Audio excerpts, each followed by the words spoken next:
I wonder if any of y'all have had your fall break last month. Usually, some schools and stuff like that have had that in October.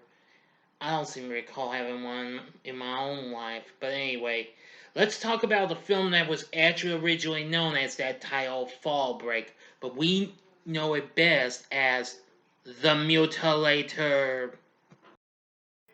Big D's Entertainment Rankings and Reviews. So, greetings, my fellow YouTubers, and welcome to Big D's Entertainment Rankings and Reviews. My name is Doyle, better known to y'all as the Big D, and this time around I bring to you a review of the 1984 slasher flick, The Mutilator, released by Ocean King for OK Productions. The film was written, produced, and directed by Buddy Cooper, starring Matt Midler, Bill Hitchcock, Ruth Martinez, Connie Rogers, Maury Lampley, and Francis Raines. The film is about a group of college co-eds who travel to an island property during an autumn break and are stalked and murdered by a man who has a connection to one of the kids. I won't try to give too much of this movie away, but I'll give you a slight spoiler, only one slight spoiler, so bear with me, okay?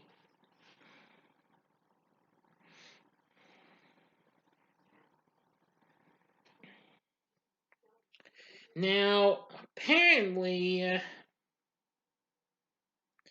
the film starts out with the sudden death of a wife and mother at the hands of her adolescent son Ed.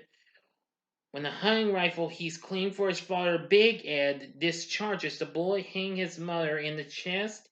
Upon returning home, Big Ed discovers his body, causing him to suffer a break from reality, and his relationship with his son is permanently sourced.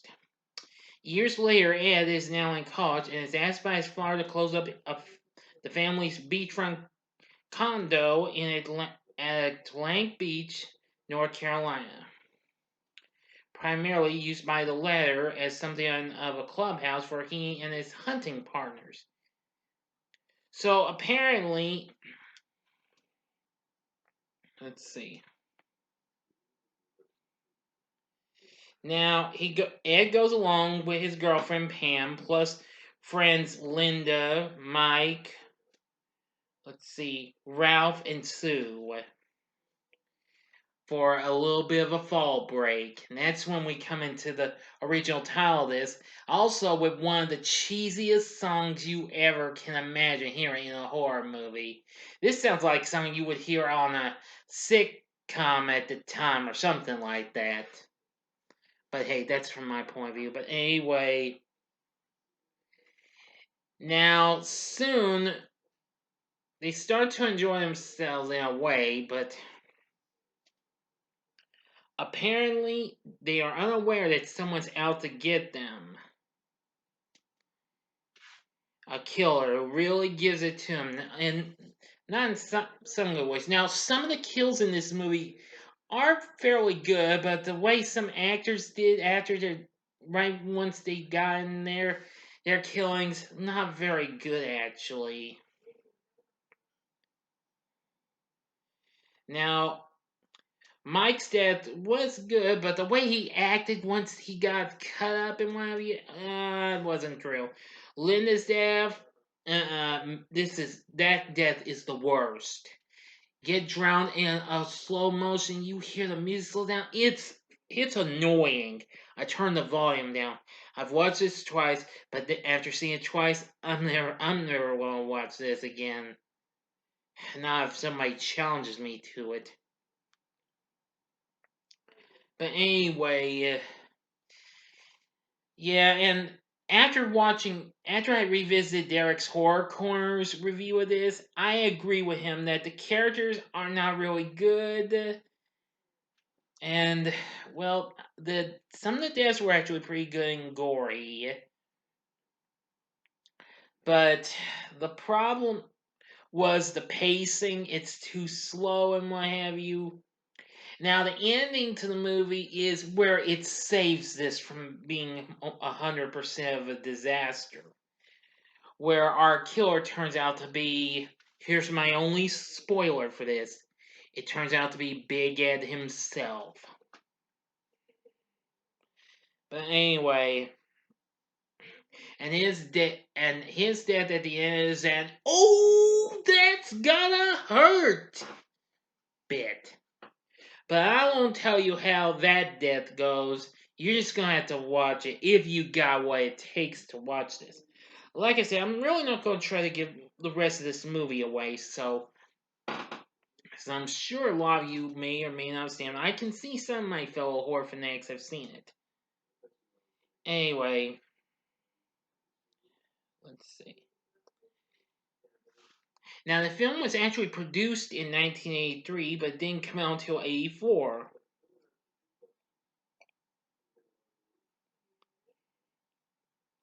And so its reviews were okay and not good. Now, after it got re-released theatrically in LA in 1985, the film got released on home media on VHS, Betamax, and Laserdisc by Vestron Video, in both an R-rated version and unrated versions. Now, the film was originally supposed to get an X rating, which that was kind of rare before they went to the NC-17 rating.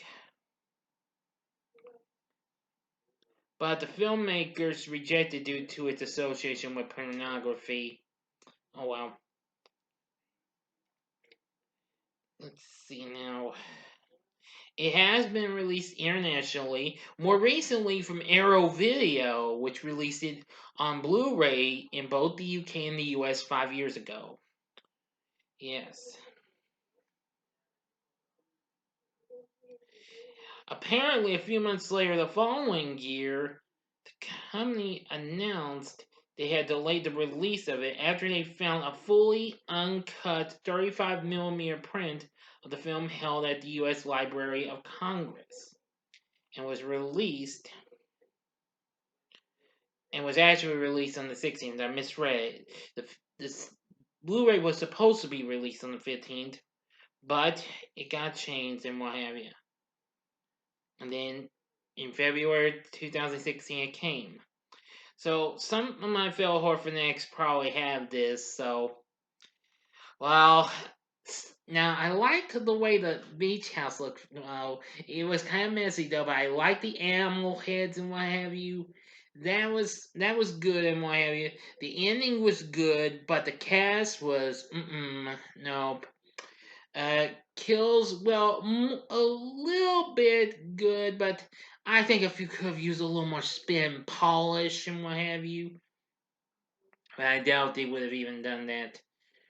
But anyway, if you really want a real bit of a cheese fest of a flick, I'd say give this just one view. This is my only recommendation. Give this film one view, and if you're not satisfied, I'd say don't bother watching it again. And I'd say stream this movie, okay? That's all I'm going to tell you. You can find it on Amazon Prime and Tubi as well. That's all I'm going to tell you. But if you're an ultimate hardcore slasher fan of big 8 slashers or lesser known 8 slashers, well, you can add it, but don't say I didn't warn you. But anyway, what are your thoughts on the Mutilator? Please tell me in the comment section below. If you like this video, click the like button below, subscribe to my channel as well, and be a part of the Big D Nation. And I'll have something really big come up tomorrow. Well, in my next videos, which, sorry about that. I think it was the gnat getting in the way. Anyway, we're going to go south to good old Alabama, where I'm going to be talking about my favorite songs from Alabama in the first installment of a special 2-part ranking. Anyway, thanks for watching, and if you like this, you might want to check out some of these other, well, slasher flicks of the 80s that I absolutely do like.